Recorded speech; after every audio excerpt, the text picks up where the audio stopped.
The autumn sunlight streams through my windows, creating golden patterns across the dining table I spent 3 hours arranging. 24 place settings with vintage china I collected over months. 24 crystal glasses catching the light. 24 empty chairs. My phone chimes again. The sound pierces the silence like an accusation.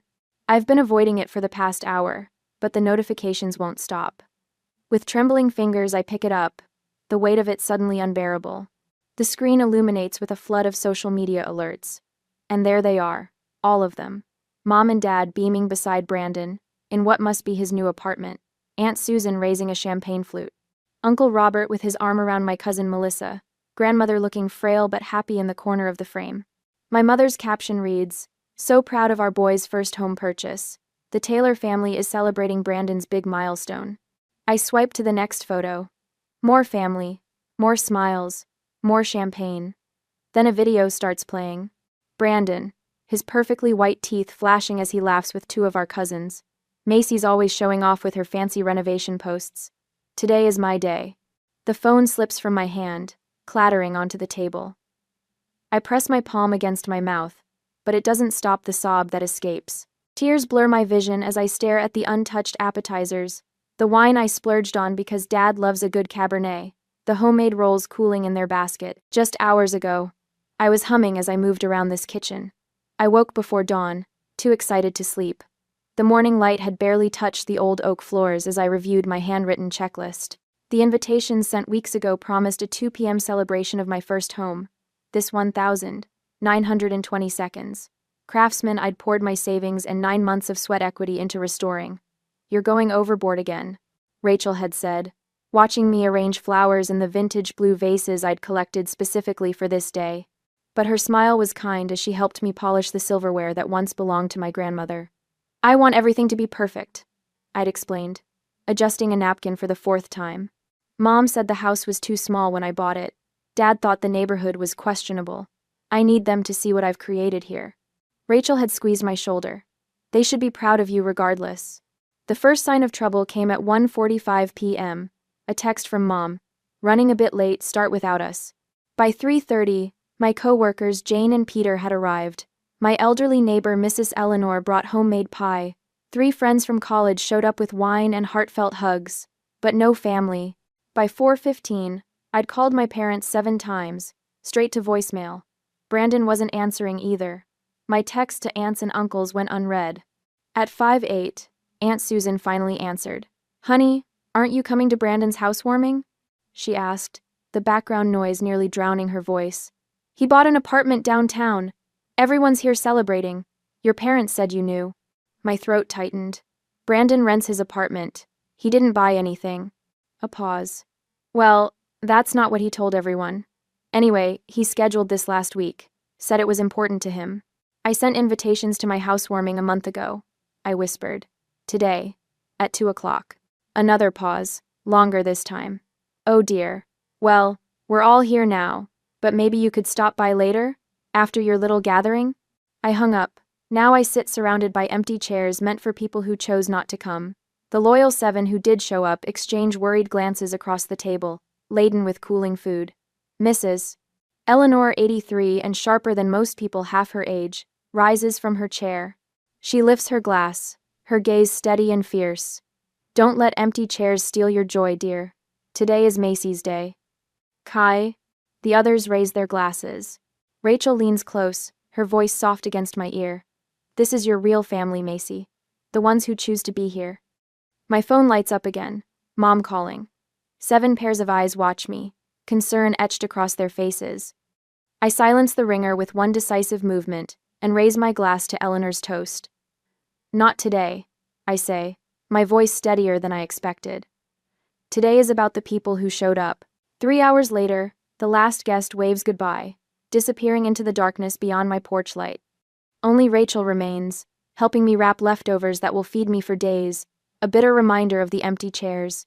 "You should stay at my place tonight," Rachel says, sealing another container. "We'll drink wine and watch terrible movies until we fall asleep." I shake my head. I need to be here. This is my home. The word catches in my throat. Home. The concept feels both powerful and fragile after today. The doorbell rings, its chimes slicing through the quiet house. Rachel and I exchange glances. "I'll get it," I say, wiping my hands on a kitchen towel. I open the door to find my mother, Linda Taylor, standing on my porch.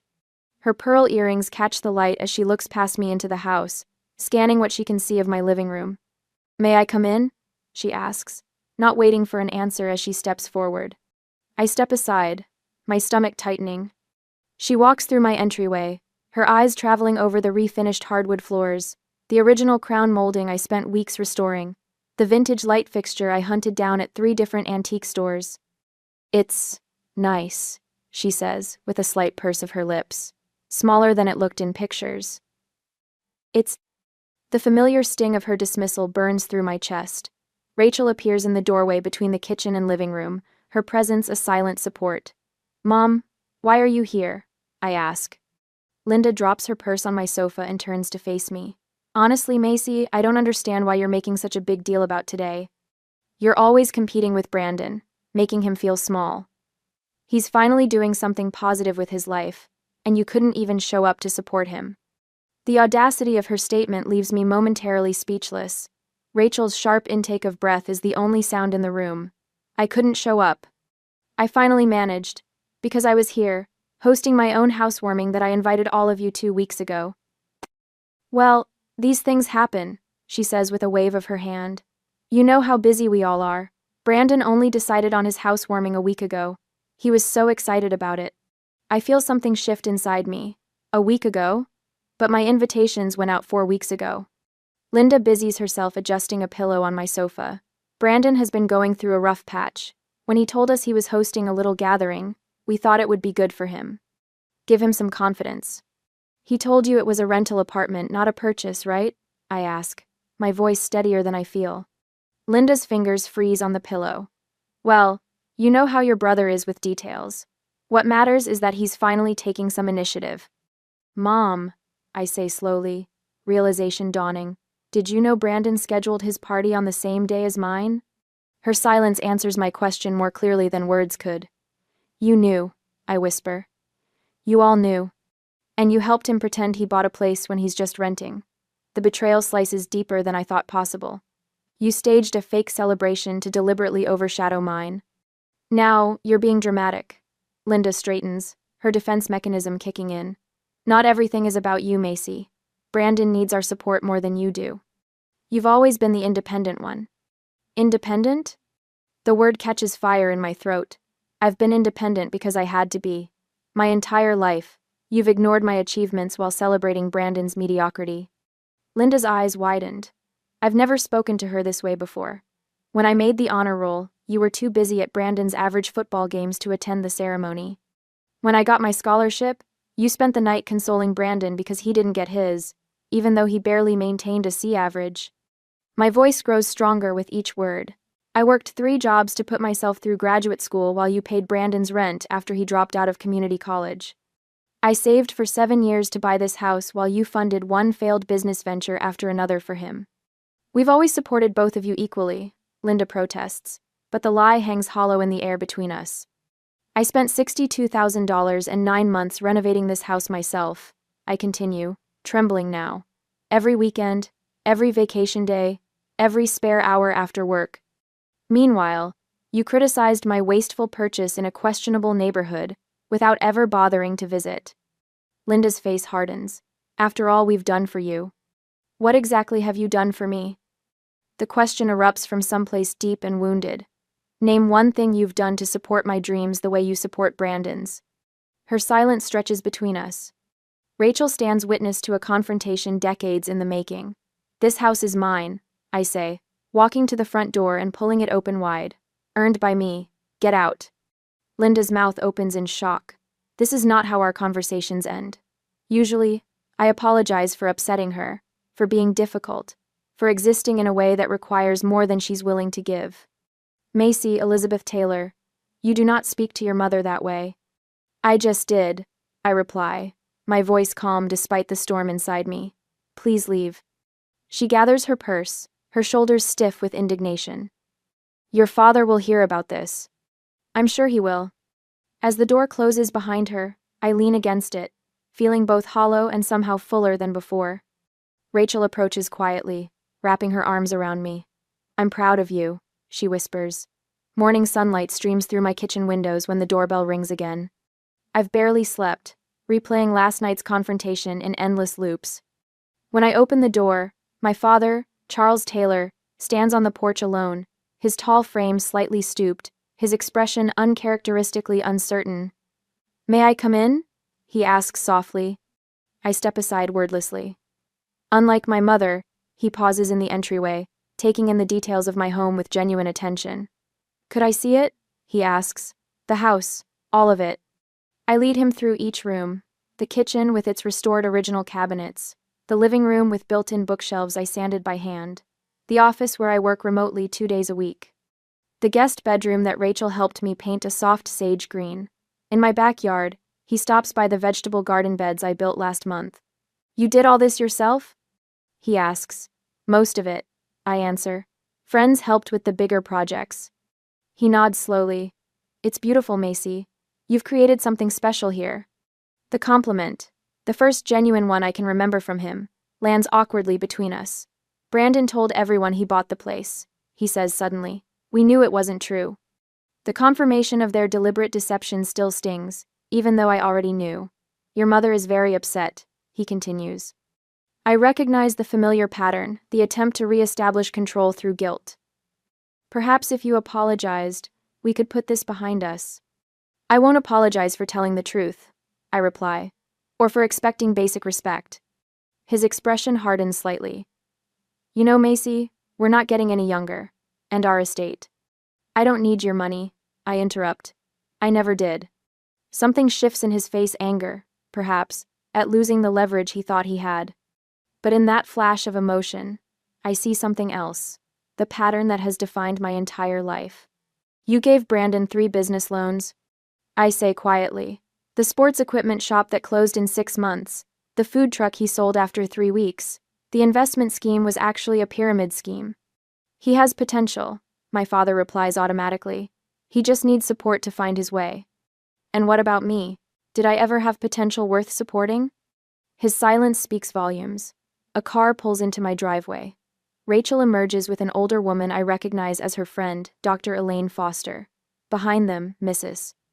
Eleanor parks her ancient Buick, stepping out with a covered dish in her hands.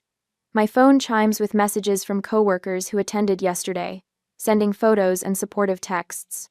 "I should go," my father says, watching the arrivals with a frown. "Your mother expects you to call and apologize.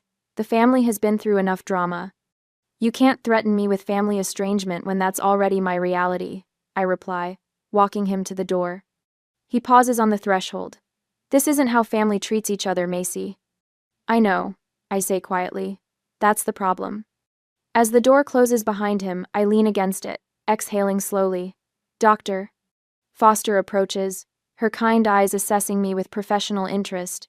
"That's the first step," she says gently, recognizing the pattern. The little red notification dot on my Instagram app has been haunting me for 7 days. Every time I unlock my phone, it stares back, daring me to peek at the damage my family continues to inflict. I'm sitting in my home office, surrounded by the pale green walls I painted myself, when my phone buzzes with another text. "Aunt Susan again. Your mother is very upset. When are you going to apologize?" I set the phone down on my desk without responding. The wooden surface still smells faintly of lemon oil from yesterday's polishing. Through the window, I can see the maple tree in my backyard, its leaves turning golden in the October sunlight. Brandon's Instagram remains unchanged since the day of my housewarming. His profile still prominently features the apartment purchase announcement, complete with champagne toasts and congratulatory comments from relatives who never bothered to verify a word of it. "Enough," I whisper to the empty room. I pick up my phone and open my camera roll. There, waiting, is the photo Rachel took 3 months ago. Me standing on the porch of my Craftsman, holding the keys, face flushed with pride and exhaustion. The caption forms in my mind with perfect clarity as I type, "Renovation completed on my first home purchase. From rewiring to refinishing these 100-year-old floors myself. Thanks to everyone who supported this journey. First-time homeowner. Renovation. Craftsman style." I hit post without mentioning the betrayal, without tagging a single family member. The memory of buying this house washes over me. Working 60-hour weeks between my data engineering job and weekend freelance coding. Living in a studio apartment with furniture from college to save every possible dollar. Losing 3 homes in bidding wars before finally getting the call about this craftsman that needed too much work for most buyers. That moment, standing alone in the empty living room after signing the papers, pressing my palm against the worn wooden archway. No parents to celebrate with, no brother to help move furniture. Just me, a set of keys, and a house that needed as much care as I did. How different from Brandon's situation, the downtown apartment our parents helped secure with first and last month's rent. The furniture they purchased, the moving service they paid for. My phone pings with a message from Katie, my father's sister's daughter and the only relative who seems to see the situation clearly. Thought you should see this. Her text reads, followed by screenshots of the extended family group chat. My stomach tightens as I scroll through the messages. Aunt Susan. The situation with Macy is getting out of hand. Linda is beside herself. Uncle Robert. Brandon says she's just jealous of his success. Always has been. Cousin Michael. We all know Macy's always been difficult. Remember the fit she threw at Thanksgiving when she was 16? The fit they're referring to was my reaction when everyone forgot I'd been accepted to MIT with a partial scholarship. They'd spent the entire dinner discussing Brandon's C+ average in high school math. More screenshots follow, revealing the family mythology I've been battling my entire life. Macy the troublemaker. Macy the overly sensitive. Macy who needs to try harder to get along. The weight of their collective dismissal feels like concrete hardening around my chest. Later that day, Dr. Foster's office smells like sandalwood and old books. The leather chair creaks slightly as I shift my weight, recounting the family chat messages. The golden child versus scapegoat dynamic is textbook in your family structure, she says, her voice gentle but matter-of-fact. Brandon has been positioned as the one who can do no wrong, while you're assigned the role of the one who can never do enough. I've suspected this for years, I admit, but seeing it spelled out in that group chat, it's like they're living in an alternate reality. Doctor. Foster leans forward slightly. What would your life look like if you stopped seeking their approval? The question hangs in the air between us. For a moment, I can't breathe. I'd be alone, I whisper finally. Cut off completely. Are you sure? She gestures toward the window. From what you've told me, you have Rachel, your colleagues, your neighbor, Mrs. Eleanor, people who choose to see you clearly. I consider this, but they're not family. Aren't they? Dr. Foster asks, her eyes kind. What makes someone family, Macy? The question follows me home, echoing as I pull into my driveway. Rachel's car is already parked out front, along with 3 others I recognize co-workers from the office, paint cans and rollers visible through their car windows. Surprise! Rachel calls from the porch, gesturing to the group behind her. Painting party for the guest bathroom. We brought pizza and wine too. Inside, Mrs. Eleanor is already there, arranging flowers in a vase on my dining table. I brought cuttings from my garden, she explains, and I want to show you how to prune those rose bushes out front before winter. My grandmother taught me, and someone should know these old techniques. Over the next 2 weekends, the house fills with more than paint fumes and sawdust. Laughter echoes through rooms that once felt hollow with expectation. My co-workers, Jane and Peter, become regular dinner guests. Mrs. Eleanor teaches me her grandmother's secrets for growing the perfect tomatoes next spring. The doorbell rings on a Wednesday evening as I'm cooking dinner. Through the frosted glass, I recognize Brandon's silhouette. Immediately the confident stance, one hand casually in his pocket. When I open the door, his smile is as practiced as ever. Hey sis, he says, leaning against the doorframe like we're in a television sitcom. Place looks good. I don't invite him in immediately. What brings you here, Brandon? He has the decency to look slightly uncomfortable. Things got a bit out of hand with the apartment situation. Mom and Dad might have overreacted. It's not an apology. Not really. I step aside and let him enter, watching as he assesses the house with new eyes. Listen, he says, circling back to his actual purpose within minutes. I've got this investment opportunity. Real estate development downtown. Small buy-in, big potential. I thought of you since you're into property now. The familiar pattern unfolds like a worn map. Brandon needs money. Brandon comes to Macy. Brandon expects Macy to provide. How much? I ask, more curious than anything. Just $15,000 to start. I'd pay you back once it takes off. Like the business loans from our parents that were never repaid. Like the temporary stay in his first apartment that they ended up financing for 2 years. I look at my brother, really look at him, perhaps for the first time. The charming smile that doesn't reach his eyes. The expectation of compliance is so deeply ingrained he doesn't even consider I might refuse. You've never seen me clearly, I say quietly, and I finally see you. His face hardens slightly. What's that supposed to mean? It means no, Brandon. I won't be investing in your project. After he leaves, I make a decision that surprises even me. I called my mother and agreed to Sunday dinner at their house, but first, I met with Dr. Foster to prepare. Remember, she says during our session, they'll try to pull you back into old patterns. You don't have to respond the way you always have. Rachel will be waiting nearby, I tell her, just in case. Good. What boundaries are you establishing before you go? I count them off on my fingers. I'll leave if they belittle my house or my choices. I won't discuss lending money to Brandon.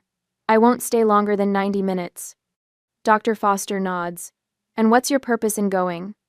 To see if honesty is possible, I reply. To see if there's anything worth salvaging. Sunday arrives cold and clear. I park in front of my parents' suburban home, its perfect lawn, and matching porch furniture, a stark contrast to my eclectic craftsman. Taking a deep breath, I walk to the door. The silence when I enter the dining room is deafening. Brandon attempts a joke that falls flat. My father clears his throat repeatedly.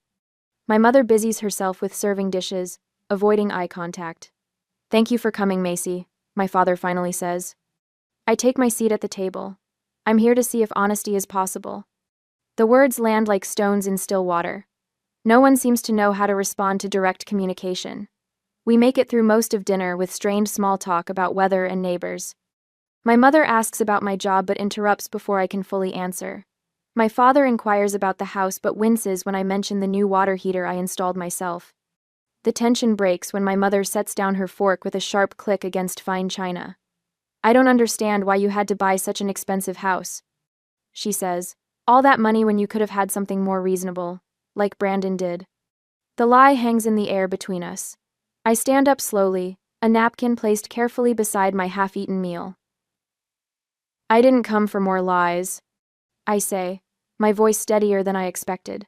Macy, please, my father pleads, also rising. Family should forgive each other. I look at him directly, then at my mother, then at Brandon, who won't meet my eyes. Family should be worth forgiving first. The door closes behind me with quiet finality as I step into the cool evening air, breathing deeply for what feels like the first time in years. The morning sunshine spills across my kitchen counter as I arrange fresh-cut dahlias in the blue ceramic vase Eleanor gifted me. Through the window, I can see my garden coming alive, 3 months of determined work, transforming what was once barren dirt into something beautiful. The roses climb their trellis with quiet determination, mirroring my own journey. These Sunday dinners are becoming quite the tradition. Eleanor calls from my porch, where she's setting out her famous apple cobbler. At 83, she moves with surprising agility, refusing any help. Best day of my week, I answered, meaning it.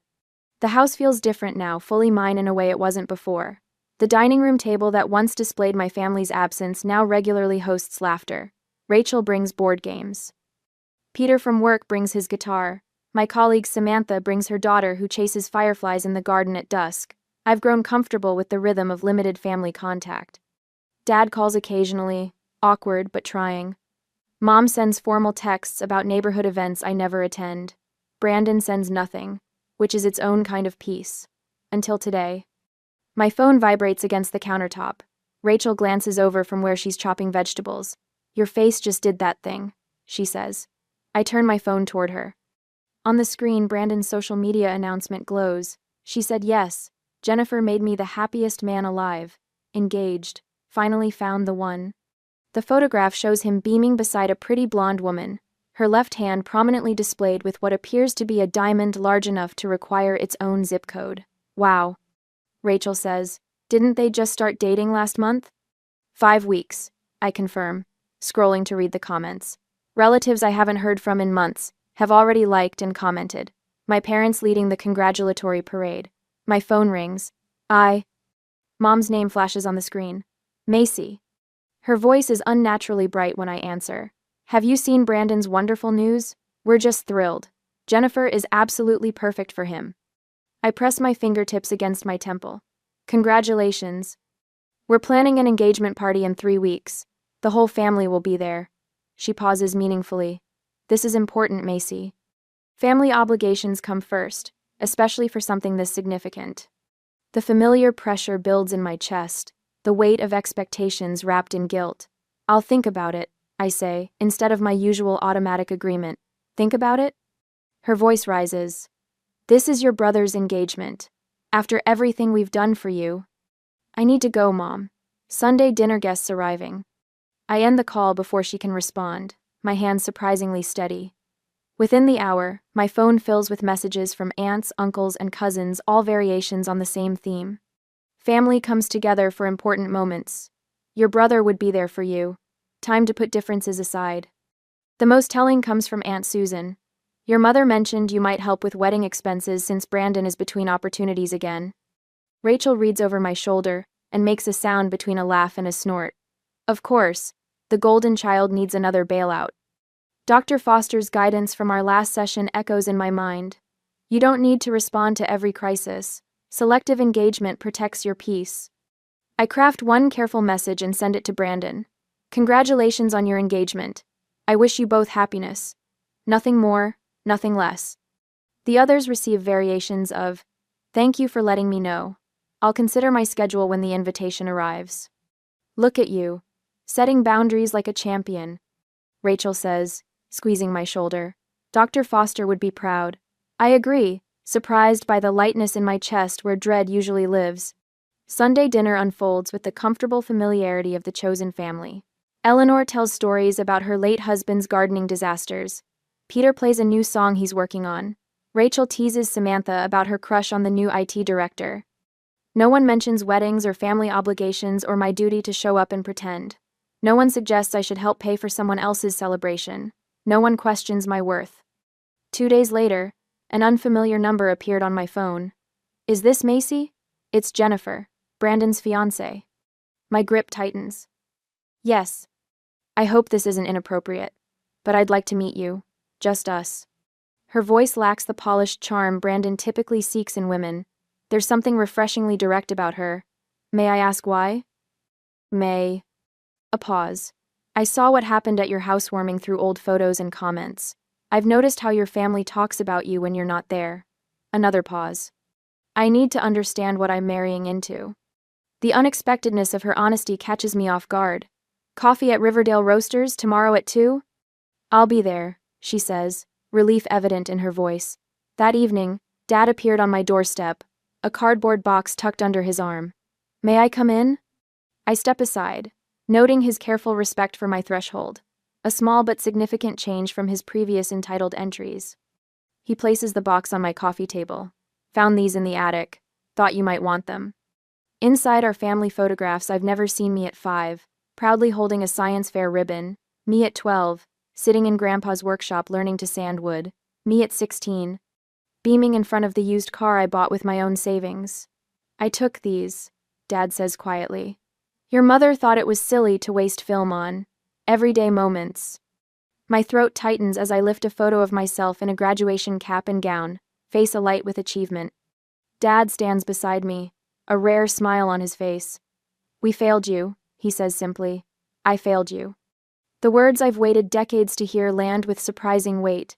Not satisfaction, not triumph, just a complicated ache. Brandon told everyone the engagement ring is paid for. He continues, staring at his hands. It's not. He used Jennifer's credit card with promises to pay her back. I wait, letting him sit with his complicity. Your mother wants me to convince you to attend the engagement party, to bring a generous gift. He meets my eyes directly. She doesn't understand that things have changed. Outside in my garden, Eleanor's wind chimes signal a shifting breeze. Some things have changed, I agree. Some haven't. Dad nods, understanding the boundary. He stands to leave, pausing at the door. The house looks beautiful, Macy. You've built something real here. 2 hours later, Mom arrives unannounced, barging in with familiar entitlement. "This ridiculous distance has gone on long enough," she announces. "You will attend Brandon's engagement party and behave like family, or you won't be family. It's that simple." The threat that once would have devastated me now feels strangely powerless. "That's not a choice you get to make anymore," I tell her, my voice calm. Her face reddens. "After everything, I'll decide about the party on my own terms. You can show yourself out." The following afternoon, Jennifer and I sit in the corner of Riverdale Roasters. She's nothing like Brandon's usual girlfriends, no artificial polish, no calculated charm. "My parents divorced when I was 12, she explains, stirring her coffee. "My father was like Brandon in many ways, charming, always the victim, never responsible. My mother enabled him until she couldn't anymore. Understanding passes between us." "Are you sure about marrying him?" I ask. Her smile is sad. "No, but I need to see this clearly before I decide." I consider my response carefully. "I'll come to the engagement party," I tell her. "Not for them. For me and for you." Later, in my garden, Eleanor helps me deadhead roses as the setting sun casts long shadows. "Will going back into that environment hurt you?" she asks, her weathered hands gentle with the blooms. I consider the question. Perhaps, but I'm not the same person they think I am. Eleanor nods, wisdom in her eyes. "Family isn't who you're born to. It's who sees you truly." 5. I look at my house, windows glowing with warm light, garden taking root, strength visible in every repair and renovation I've completed with my own hands. "This house taught me what family should be," I say, realizing the truth of it as the words leave my lips. People who show up, people who stay, people who see you even when it's not convenient or comfortable. The evening breeze carries the scent of roses and freshly turned soil, growth and boundaries intertwined. On the engagement day, the cream-colored walls of the Westbrook Country Club blur past as Rachel and I walk through the entrance. The weight of my decision to attend Brandon's engagement party sits heavy on my shoulders, but my spine remains straight, my chin lifted. "You look stunning," Rachel whispers, squeezing my hand. Simple elegance beats showing off any day. I chose a forest green dress that skims my figure without drawing attention. No statement jewelry, no elaborate hairstyle. Just me, unadorned and unapologetic. The murmuring stops as we enter the main reception area. Relatives freeze mid-conversation, drinks hovering near lips. Some nod awkwardly, others look away. I spot Aunt Susan whispering behind her hand to Uncle Robert, their eyes darting in my direction. Brandon stands near the gift table, his smile faltering as he notices me. He clearly expected an empty chair with my name on it, another opportunity to paint me as the difficult one. Jennifer waves from across the room, relief washing over her face. My parents approach with practiced smiles that don't reach their eyes. Mom's relief quickly morphs into something sharper, more calculating. Dad shifts his weight from one foot to the other, his standard response to impending conflict. "You came," Mom says, her voice pitched for the benefit of nearby relatives. "How thoughtful." "Wouldn't miss it," I reply, keeping my voice light. The weight of unsaid words hangs between us. 20 minutes pass in small talk, with distant relatives, who suddenly find the weather fascinating. I stand at the refreshment table, sipping sparkling water, when Mom materializes beside me. "Listen carefully," she hisses, face arranged in a pleasant smile for onlookers. "Don't mention your house tonight. This is Brandon's moment." The old pattern tries to reassert itself. Linda dictates. Macy complies. Dad hovers nearby, his expression torn between intervention and preservation of the precious family peace. "Mom, not everything has to be about you," she continues, rearranging canapes on her small plate. "Just once, can you let your brother have his moment without competition?" Before I can respond, Jennifer approaches, her cream cocktail dress catching the light. Her eyes darted between Mom and me, reading the tension. "There you are, Macy," she says warmly. "I've been hoping to catch you." Mom's smile tightens. "We were just discussing family matters, dear." I take a deep breath, centering myself. Dr. Foster's words echo in my mind. "Your response belongs to you, not to them." I turn to Jennifer, a genuine smile warming my face. "I'm here to celebrate you, Jennifer. Nothing else matters tonight." The simple truth hangs in the air. Mom's fingers tighten around her glass. her manipulation attempt thwarted. Jennifer links her arm through mine, pulling me gently away. "Thank you for coming," she whispers. "It means more than you know." The evening progresses, a careful dance of social niceties. Then comes the moment Brandon rises for his toast, champagne flute in hand. "Jennifer and I are so grateful to see everyone here tonight," he begins, his charm on full display. "As you know, this year has been full of milestones for us. My new home purchase, this engagement." Jennifer's smile falters. Her eyes find mine across the table. The relatives who believed his apartment purchase story shifted uncomfortably in their seats. Aunt Susan studies her plate with sudden interest. I sit still, sipping my water, refusing to correct or engage. The lie collapses under its own weight as Jennifer's confusion becomes visible to everyone watching. After the toast, Jennifer pulls Brandon aside. Their heated whispers carry across the room. Brandon's gestures grow increasingly desperate as he glances toward our parents. Mom straightens the centerpiece with fierce concentration. Dad examines his watch as if time itself might rescue him. Later, I step onto the terrace for fresh air. The spring evening wraps around me, cool and clean. There you are. Jennifer appears beside me, her eyes red-rimmed but clear. "Are you okay?" I ask. She shakes her head. "I had no idea how deep this goes. The apartment, the job promotion he never got, the savings that don't exist." Her voice breaks. "Your parents know, don't they?" "They've always known." "Yes," I answered simply. "They've always known." "How do you handle it? This family?" I consider her question, watching the stars appear in the darkening sky. I'm still learning, but choosing the truth helps, even when it hurts. The terrace door bangs open. Brandon storms toward us, face flushed. "What are you doing?" he demands. "You're turning her against me." Jennifer straightens. "She's just being honest with me, Brandon." "Honest?" He laughs bitterly. "She's always been jealous of me. Ask anyone in the family." "I just did," Jennifer says quietly. "I asked your cousin Mark about the apartment. He seemed confused." Brandon's mask slips, revealing the entitlement beneath. "So what if I rent? Everyone embellishes sometimes." "This isn't about the apartment," I say quietly. "It's about the pattern." The family mythology unravels before everyone on the terrace. 3 other relatives have wandered out, witnessing Brandon's growing agitation. I gather my purse, suddenly weary. I should go. Mom appears in the doorway, her voice tight. "Macy, don't make a scene." Dad steps forward, his face lined with something new recognition. "Let her go, Linda. We've done enough." The simple statement hangs in the night air. Mom stares at him, shocked by this deviation from the script. I walk past them, head high, steps measured. The relatives part like water, their expressions ranging from confusion to dawning understanding. Outside, the spring air fills my lungs. Rachel waits by the car, a question in her eyes. "Ready?" she asks. I look back at the country club, its windows glowing with light. Inside, the truth has finally broken through. Whether they embrace it or continue denying it, no longer dictates my peace. "Yes," I answered. "I'm ready." The sunlight filters through new curtains, painting golden patterns across my dining table. A year has passed since I sat here, surrounded by empty chairs.